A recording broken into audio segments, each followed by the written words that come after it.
আসসালামু আলাইকুম। সবাই কেমন আছেন? আশা করি সবাই ভালো আছেন। আলহামদুলিল্লাহ আমিও ভালো আছি। ইসরায়েলে যেভাবে আপনার দাবানল চলছে, আসলে আমি খুবই খুশি ও আনন্দিত। কারণ হলো, আমি একজন প্রবাসী, দক্ষিণ কোরিয়ান প্রবাসী।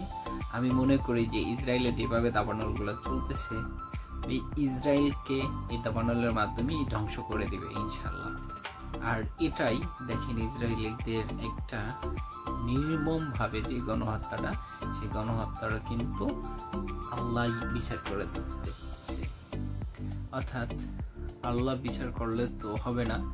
আমরা সারা বিশ্বে যেভাবে মানুষ, মুসলিম উম্মারা আপনার যেভাবে আমরা বিশ্বের কাছে যে আমরা একটা দিক দেখাই দিলাম বা বুঝিয়ে দিলাম যে মুসলিমরা যে সারা বিশ্বে কিরকম তাদের মুসলমানদের প্রতি যে মায়া মোহব্বত আছে, সেই জিনিসগুলো কিন্তু আসলে খুবই ভালো লাগছে। আপনার যদি ভালো লাগে অবশ্যই কিন্তু এখানে আলহামদুলিল্লাহ অবশ্যই লিখবেন। যে ইসরায়েলের পক্ষে যদি আপনি হয়ে থাকেন তাহলে অবশ্যই বলবেন যে দাবানলটা চলতেছে, দাবানলে আমি আলহামদুলিল্লাহ আমি খুশি, হাজারকে খুশি। এবং এই দাবানল যাতে ইসরায়েলকে ধ্বংস করে দেয়, আল্লাহর কাছে একটাই আমাদের চাওয়া।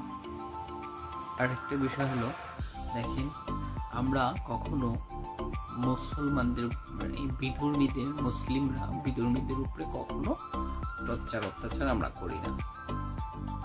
তাদের কিন্তু আমরা দেখতেছেন আমাদের পার্শ্ববর্তী দেশ ইন্ডিয়াতে যেভাবে আপনার কি বলে যে হিন্দুবাদী, যেই নরেন্দ্র মোদীবাদী, এই নরেন্দ্র মোদী দেখেন আমাদের যে মুসলিমদের উপরে যেভাবে টর্চারগুলো করতেছে, এটা আসলে খুবই দুঃখজনক।